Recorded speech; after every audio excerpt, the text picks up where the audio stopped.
This is Ask Joe 193.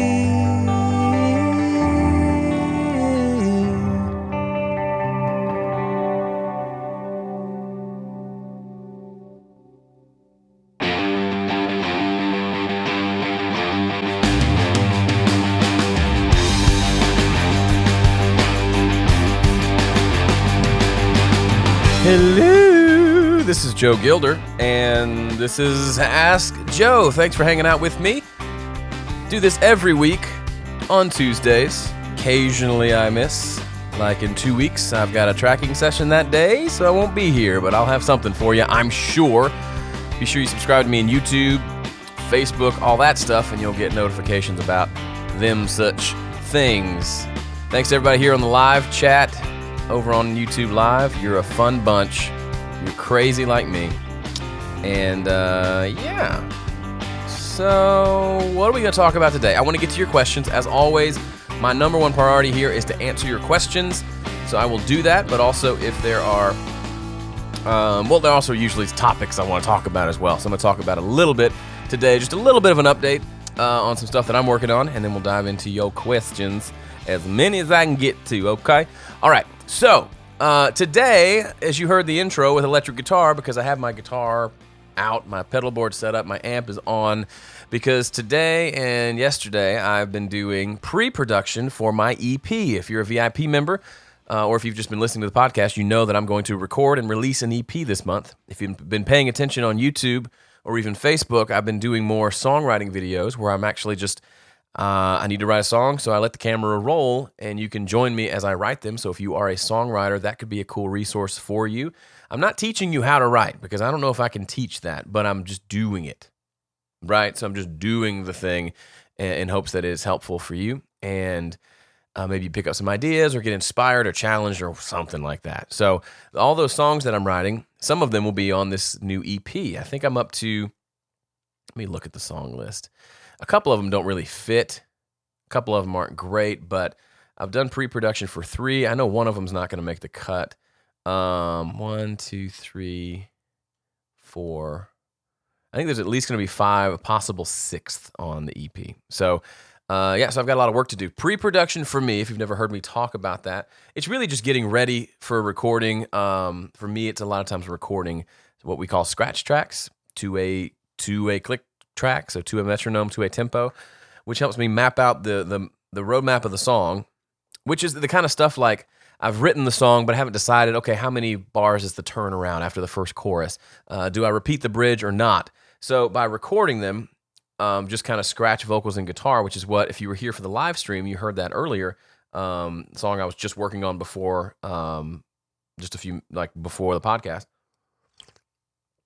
It was electric guitar and a couple vocals. And there's another one that I did electric and acoustic, another one just acoustic. But basically, I'm trying to get the vibe of the song. And the first one, I only did one yesterday afternoon, but even as I took my dog for a walk, I was listening on my phone over and over to that one and made several changes in my head of, okay, we're gonna cut the turnaround after the first chorus, and we're probably gonna cut the turnaround before the bridge, and then I might cut the bridge in half as well. So those types of things, it's better to make those decisions before you start laying down a bunch of stuff. And for me, sometimes that happens while I'm recording it. Sometimes I have ideas for arrangement as I'm playing the guitar, which happened on one song, and it worked out really well. And then sometimes I do the scratch tracks, and then I listen, and then I make some quick edits, which is really easy because there's not a lot of stuff recorded yet, and these tracks are somewhat throwaway tracks, although I try to make them sound good because sometimes I end up using them in the final recording. But it's a fun process. It's very creative. Once we lay down drums, which is happening on Monday, we're tracking drums and bass here in my studio. Once that happens, then things are locked in, and it's a lot harder to go make changes to the structure of the song sometimes, right? Especially to get the right vibe of the song. That's got to happen. So, yeah, I'm excited about that. I'm a little stressed just because I've only done drums in this room one other time, and it's going to be in that other room. It's not a super great sounding room, so it'll be a little bit of a challenge. What I'm probably going to do, if you can see behind me, on that shelf that goes along the back wall, these big, long, black treatment things, if I turn the computer up, you can see them. See those big black, there's 2 of them, what you're seeing there. And they actually used to be the corner bass traps in my old studio that were made specifically for the height of my wall. Obviously, this room doesn't work for them. It's wrong dimensions, and it's got an angled ceiling. So they just went up there as kind of absorption.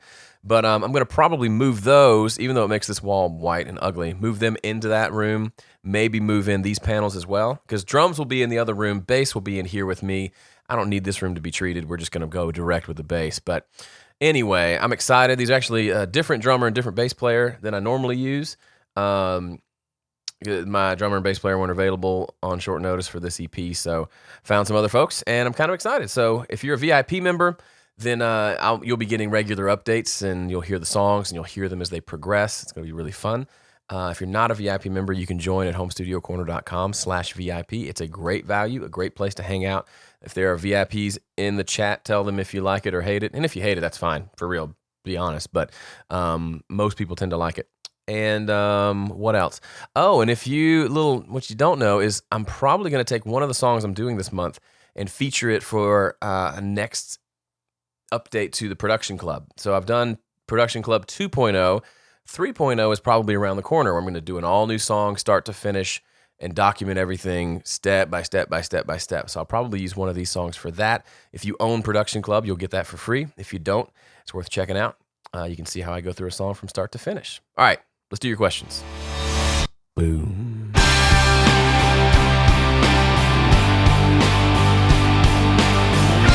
All right, there's a few questions in the chat. I think there's one question on Facebook. I was a little late posting that I was going to be doing this because I was busy.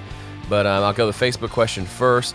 Those of you on the chat, get your questions ready. Start typing them in. There were a few earlier. I will try to scroll up and find them. Or if you want to ask them again, I will allow it. So I want to make sure I'm answering plenty of questions as we roll along today. Okay, here's a question from Brett Conroy, ever the faithful Facebook commenter. Brett, who I believe is a VIP member as well, he says, I know you're not big on new gear, but is there any gear that you wish you could have? Guitars, outboard gear, just curious. Yeah, so I could understand how I would be perceived as the guy who doesn't like gear because I talk so much about, I don't know what just happened. I talk so much about how gear isn't the solution to your problem a lot of times, right? And especially plugins aren't going to make you a better mixer. They'll give you different tones. You've heard me do that spiel a million times. You'll probably hear it again because it's true. But that being said, I'm not against gear. If you look around my studio, I've got three Gibson guitars, a Taylor, and then a kind of an off-brand but nice Telecaster. I like to have nice guitars. I've got some nice preamps. I don't have really high-end microphones. I've got decent ones. I think they're all kind of in that $300 price point and below. Like, for example, this one, the SM7B. Just on, like, heavier songs, when I'm really belting, it just sounds dreamy and obviously works well for voiceover, too.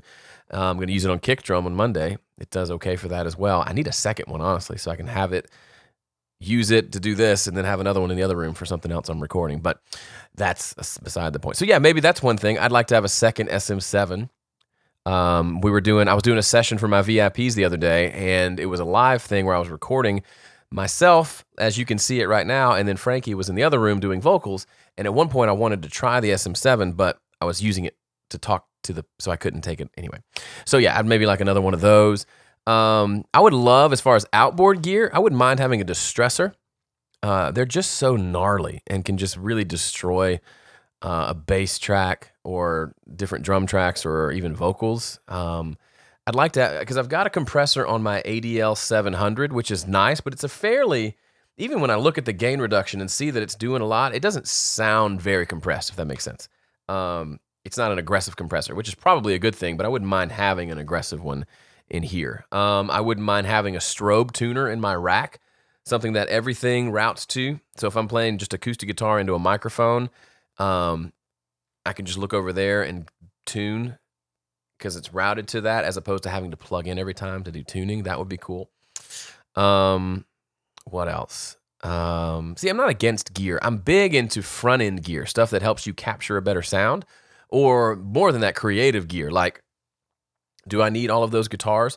No, I don't need them. I could make a good record with just one of them, or one electric, one acoustic, but I get different tones and I get different vibes out of each of them that I can't get. I can't, this Telecaster behind me, you can't quite see it, that thing, it's a very different sound than a Les Paul or the 335. And that's just what it is. It's just like you could play an upright piano versus a baby grand or a big old Bosendorfer. It's just going to give you different tones, and you're not going to be able to get the big 9-foot grand piano sound out of an upright, no matter how much you mess with EQ. So those are some things. I wouldn't mind a Nord Stage. It's got great sounds, but I've been using Main Stage lately, which actually sounds good too for a lot of keyboard stuff. I wouldn't mind a few more amps, maybe like a Matchless or one of those kind of nice higher end guitar amps for different tones. And I wouldn't mind maybe some wall plates and just better organization of ways I can hook in cables and patch things. Right now I run a cable from my pedal board, which is on the floor right here, under the doors because they're tall enough, into the other room. So I've got a 25-foot, one of those monster cables that runs into the other room. And so I can plug my amp in over there and record it like we did just a minute ago. And that's nice, but it'd be nice to have maybe one of those SGI boxes, the little yellow box that lets you, it's like a DI that essentially lets you run your signal way over there and then reamp it. Stuff like that. And then having it all in the walls or in panels, nice and clean where you don't see cables running on the side, stuff like that would be nice. I'd also like to make this wall prettier and put some reclaimed wood on there. I'd like some more treatment in that back room. It's a small room, but it's pretty big. So yeah, obviously I've been talking for several minutes. I could go on and on about things I'd like to have. So the big point is, would I like to have those things? Sure. Will I probably work towards getting some of them? Maybe. But I'm not holding off on making music until I get them. So for example, it's going to be annoying to tear these things down or to take them down and move them to the other room. And that room's ugly, and it's going to be uglier with that stuff in there, but it's just what I got to do. Does that make sense? And I'm a little embarrassed, that I guess both people coming over haven't been in the studio, and one guy has a nicer studio at his place, and so I'm going to be a little embarrassed that my place looks a little more janky than his as far as it's just the room. There's not really anything custom. So yeah, there's that kind of stuff, but it's not going to keep me from making music, which is the big point. Okay. All right, live chat people. This is going to be the shortest episode in history if you don't get your booty in gear and start asking some questions. I see some. Rauno says, how much would it cost you to mix a song? I'm from Sweden. I'm from Sweden. Would it be possible? Yes, I do mixing. Honestly, probably half and half for people in the U.S. and people in the U.K. and kind of all over. So, yeah, absolutely. You can look at my website or you can email me. If you go to homestudiocorner.com/store, that takes you to where a storefront where you can see all my products. If you click on services, you can see where mix critiques are and mastering and mixing sessions, and my mix plus video service that I do, which is a little more money, and I'll shoot a video mixing the song and then send you that along with your mix. Pretty cool. A number of people have jumped on that in the last year or so, and it's been pretty interesting. So check all that out. Currently mixing, all the rates are there, so check it out. If it changes, that's why I'm not saying it on here, just you can go see it there, and if it changes in the future, this podcast will still be true. Oh, that's funny. Egbert, what's up, Egbert? Haven't seen you in a while. Says, what preamp do you run the SM7 through? Right now, I've got the SM7 running into a, it's a Simply Sound, I think. It's through essentially the same kind of deal as a Cloud Lifter. I literally just pulled it up the other, what is it?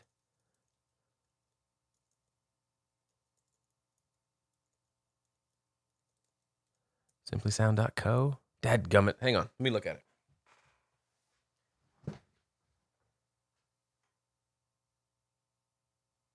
Oh, it is. It's the Simply Sound company. So they make, essentially, I think their one product is a little inline black box that runs off phantom power that boosts the signal just like a Cloud Lifter.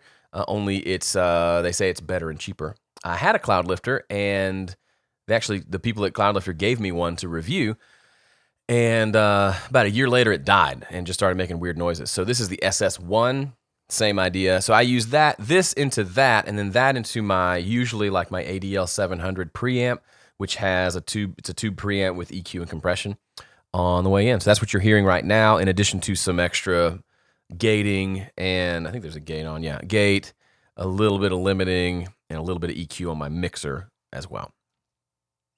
Shadow Wolf wants to know, says, I'm looking for tom mics. All I have for them is SM57s, but I'm looking for new ones. Okay, I'm not big on recommending stuff all the time, but these, so when I was looking to track drums in my studio a couple years ago, and I didn't have enough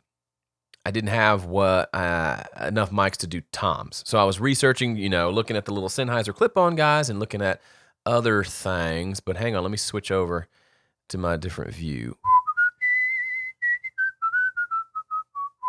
There we go. But I got this. So this is the, I don't know if you can see it very well. It's from CAD. I got it from Zen Pro Audio because I saw Warren from Zen Pro Audio all over the forums talking about how these little mics were amazing on toms. It's a large diaphragm condenser, but it has a couple things. It has variable polar patterns. So when he uses it on toms, he sets it to kind of a hypercardioid, so it's got more rejection along the sides. And then it's got a pad on it as well, so you can turn it down by 20 dB if it's on a louder tom sound, so you don't clip the actual circuitry of the microphone. They're cool mics. They actually, so I can zoom in, they're $200 right now. I got two of them, and they're a darker sounding large diaphragm. So I've used them on vocals and guitar, acoustic guitar before, and sound pretty good. They're pretty dark, which is surprising out of a cheaper small diaphragm condenser, but they sound money on toms. So if that's in your budget, get it. A buddy of mine, when I tracked over at Steve Peffer's place, I brought those over to do the toms. He liked them so much, he ordered 3.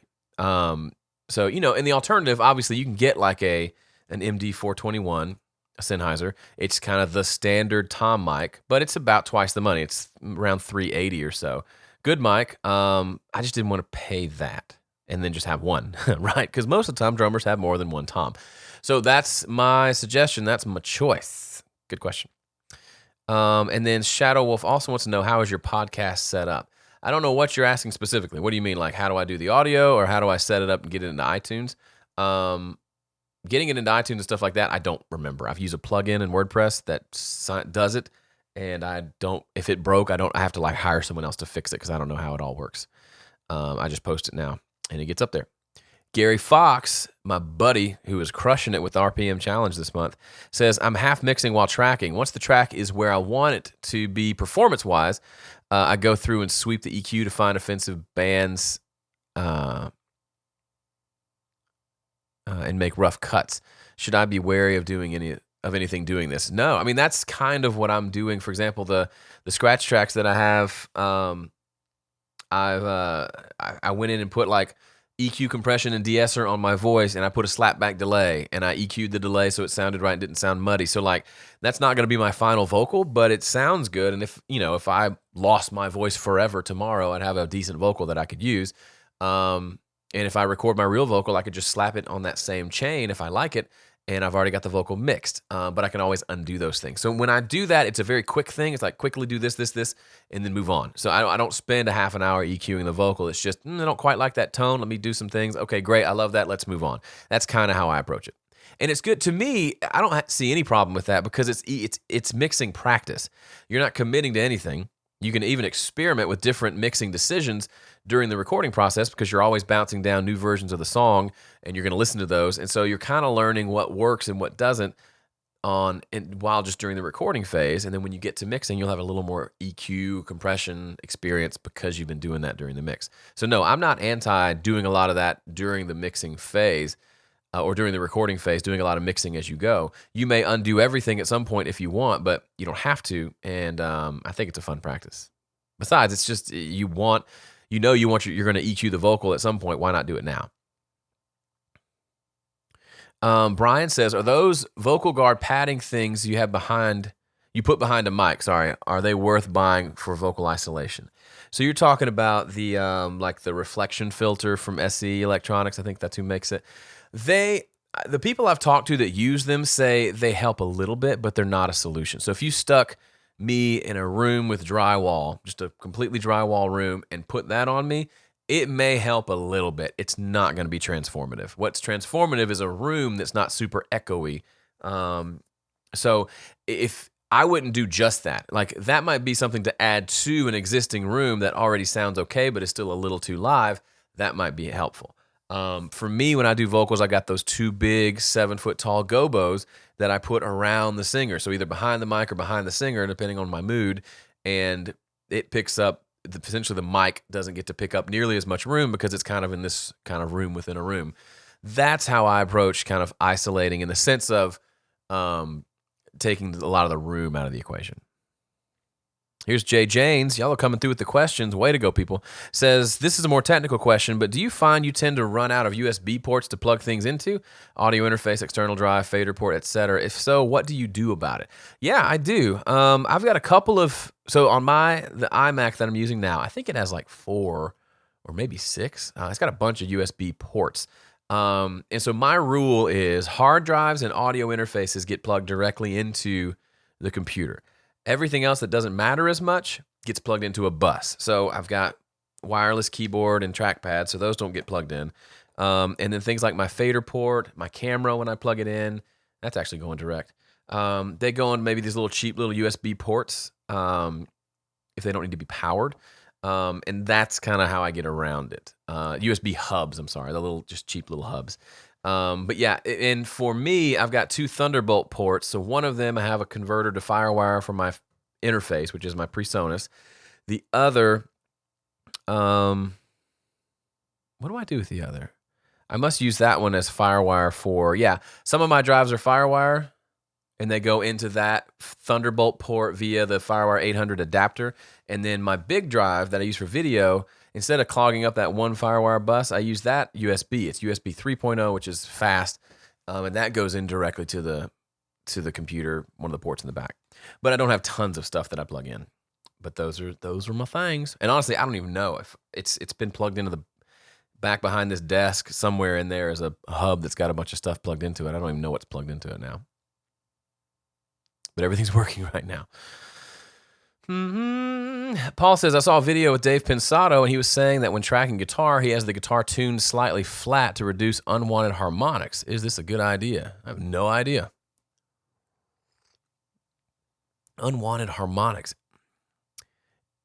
I don't quite understand the concept. If there was harmonics, seems like the harmonics would be there. If you tune down, they would just be lower. Maybe I'm ignorant and don't know anything, but I wouldn't just write off anything Dave Pensato says, though. He clearly has a track record.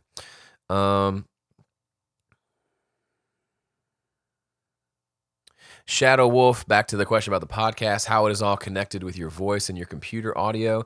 That may be a question offline. I mean, don't really worry about how I do it. Worry about how you do it, because I've got a PreSonus Studio Live, and so I feed audio from my computer through that. My voice goes through that, and then I take the main mix from that and feed it back into my computer. That's kind of how I do all my videos. But if you don't have a Studio Live, then that's not your solution, and you'll need to use some sort of software solution, which I don't know what that would be. You'll have to do. It's a lot of work. You got to figure it out on your own, honestly, because your system's going to be unique, and you have to find a unique solution to that. What's your take on investing in monitors? Jakir King does fine on KRK $400 range, but monitors are your window to your mix.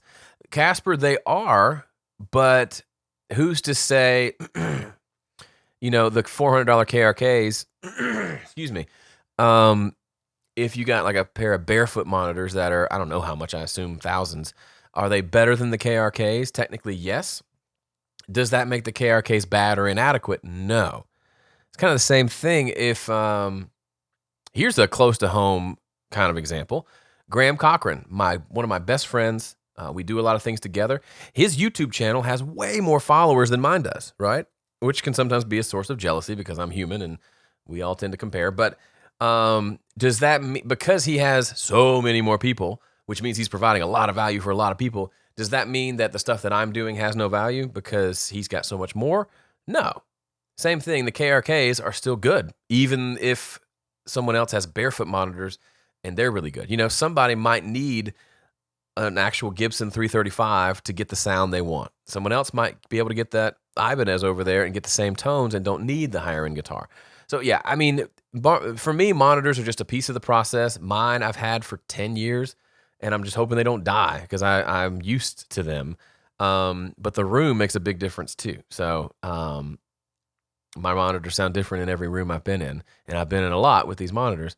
So yeah, I think it's find something that's somewhat accurate that you can mix on, and then you learn to mix on those, and that's kind of it. That's why Jakir uses those, because he learned to mix on them and he gets good mixes, so why would he look elsewhere? We tend to think we always want to upgrade. To get out of that mindset of always needing to upgrade, just make music until something breaks. Use what you have until it becomes a limiting factor somehow. Either you can't be creative anymore, or you're not getting the results you want. Otherwise, I tend to think there's much more improvement to be made from like the way you EQ your guitars versus getting all new monitors. Detuning slightly can turn even harmonics into odd harmonics, says Johnny Lipsham, which can make them less pronounced. It can create darker tone, and for those with perfect pitch, ouch. Right. I would probably have a problem with that. I don't have perfect pitch, but I would probably be able to, I'd be bothered by it probably.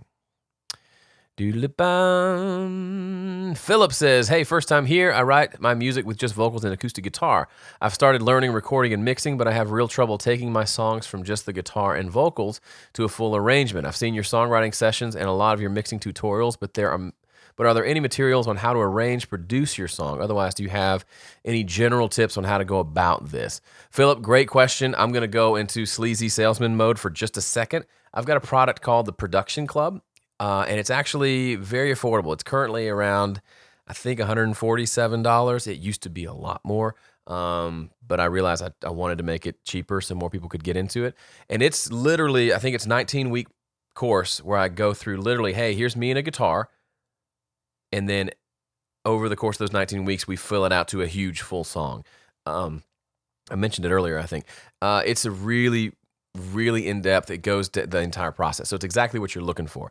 If you don't have the budget for that, don't like buying tutorials, don't trust me, I get all that. I would say biggest thing you can do, two things. One is just to do it, just to try a lot of things. It's a trial and error thing for a lot of people, myself included.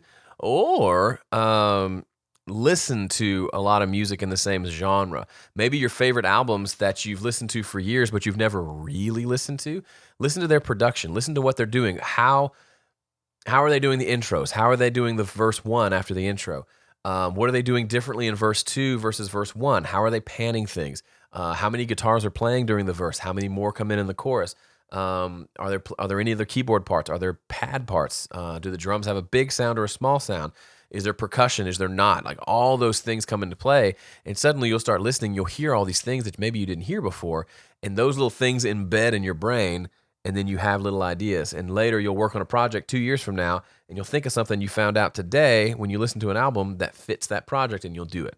That's kind of been my approach. I listen to music, and I get ideas, and I think, oh, that's really cool and creative, and it sticks with me. And eventually I may try it on my own stuff. Egbert says, copy someone else's production. It's a great way to learn. Yeah, I've encouraged people. I've never done this, and I probably should. I've had this idea. I'd love to do a cover of someone's song, but to try to make it sound exactly like the original. So, for example, pick a Beatles song and try to make it sound exactly like that. Or just pick one of your favorite songs and do a full recording of it. My buddy Derek does a lot of work with Sony, and they hired him at one point to do a bunch of Beatles songs, but it needed to sound like the Beatles. But there was apparently like doing a cover of them and making it sound really close to them was cheaper than going out and getting the rights to use the actual master recordings or something. So it was a fun project. I played acoustic guitar on one of them, and it was funny because the actual recording had not a very good acoustic guitar, so we used his crappy guitar, and then we got done with a take, and he said, hey, that was great. It was just too good. Can you just play more out of time? Because that's kind of what I need. And it was just a really bizarre session for me, but it was fun. So that would be a fun thing to do. Try to cover something and match it note for note, part for part. It'd be interesting. Jeff says, I'm going to record a drummer whose kit is semi-electric and semi-acoustic. Kick, ride, and pad are electric triggers. Do I place overhead? Do I record them separately? Yeah, I mean, do everything like you would do, because I'm guessing he has cymbals, so you still need to record the cymbals.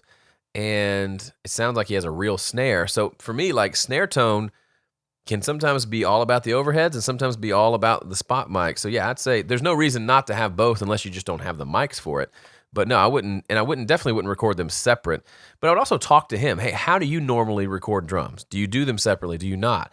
I saw on the Sonic Highways thing by the Foo Fighters, there was one song that was Taylor was having an issue getting the right vibe, and so they tried this thing where Dave played the cymbals in one room, like hi-hat, ride, crashes, and then Taylor played the toms and the kick and the snare. And the idea was you get that separation, which is kind of cool. So you could try it. There's no right or wrong. And Jeff is saying he doesn't want plastic sounding stuff. That could be, but honestly, it's tough. I mean, I would say definitely, probably I would probably say do a lot of experimenting with it, because it is a little weird. Because when he hits the ride, you will hear that fack sound in the overheads. But I'm guessing the sound of the sample that comes through, just make sure that's louder than that, and you'll probably be fine. My guess is it's not going to be as big of a deal. Gary says, do you have any opinion on the various mix check plugins that simulate various medium, earbuds, tablet, stereos? I tried a demo. It sounded nothing like my iPad when I compared thoughts. Yeah, I mean, I know they're out there. I don't get into them. I know people who I respect who are into it.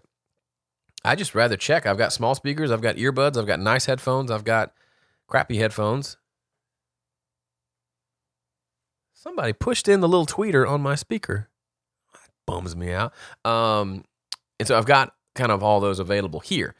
If you don't have those available, then that might be worth it. But honestly, when I need to check a mix, I flip on my crap speakers or put in my earbuds, like the Apple earbuds, and man, anything in the upper mids that's wrong comes out real quick. Andrew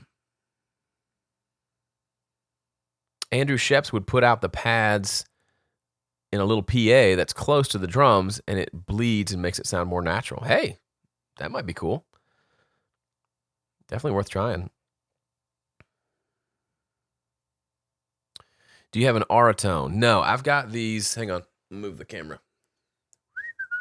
Can you see right there? It's an old Roland speaker that I got back in college. It was those were my studio monitors, but they're really crappy. The speaker's like 3 inches, but I've had them since then, and now they're like my crappy speaker, and they sound like car speakers. They sound like small stereos. I always pick out stuff. It's not mono. I can make them mono by hitting a button. It's still stereo, but they're my go-to. I don't like it. Every time I switch to them, I don't like what I hear, but it almost always points out something that I need to adjust, and it's usually pretty cool. Okay, I'm getting close to running out of time. I think I got most of the questions.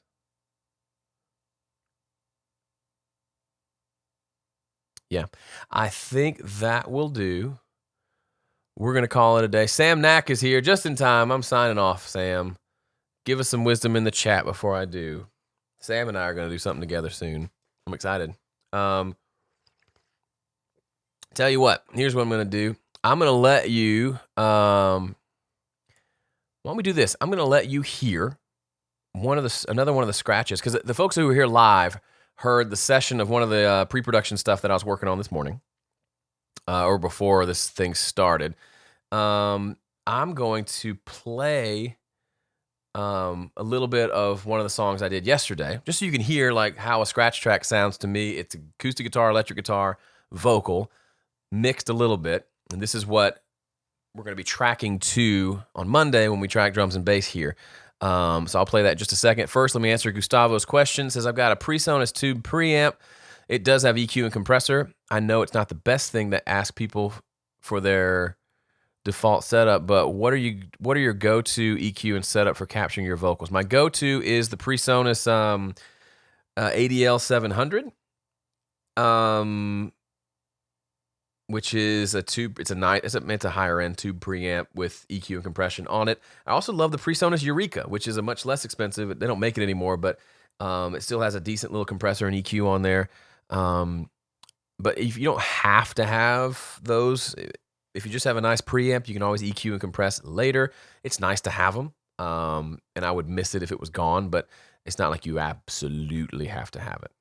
So I'm going to, what I'm going to do is, for those of you here live, I'm going to stop the recording and import the song into the session, and then we're going to listen to it.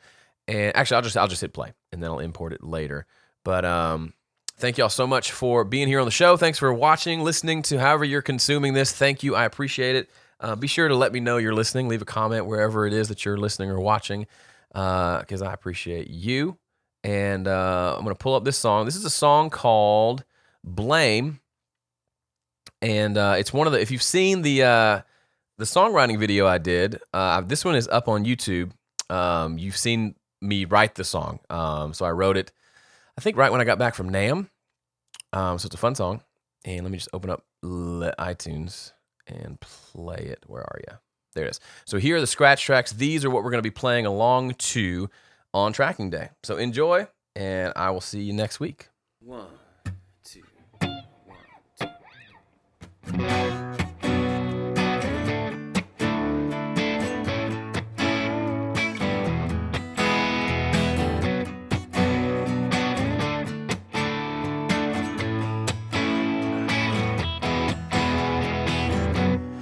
Done it again, I've done it again. All that I own is covered in sin. Every day is a new day, a new chance to break something I love. And I'm panicking, I need somewhere to aim. And I'm scrambling for someone to blame.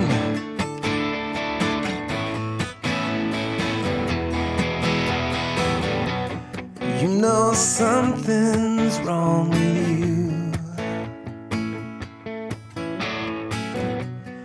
Everyone's got more problems than you, yeah.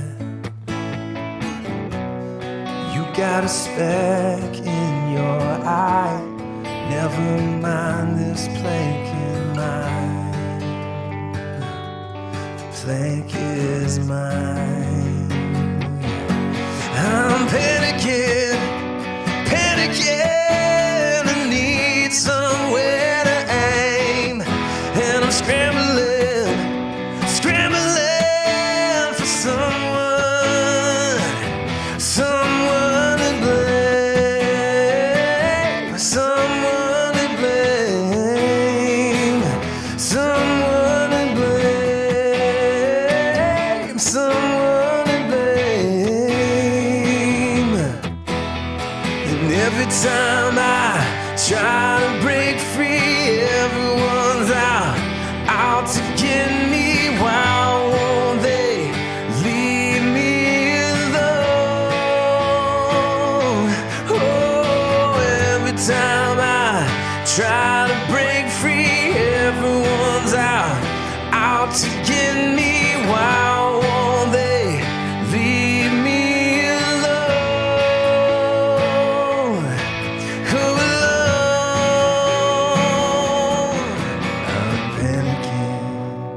I'm panicking, need somewhere to aim. And I'm scrambling for someone. I'm panicking, I need somewhere to aim. And I'm scrambling for someone to blame, someone to blame, someone to blame, someone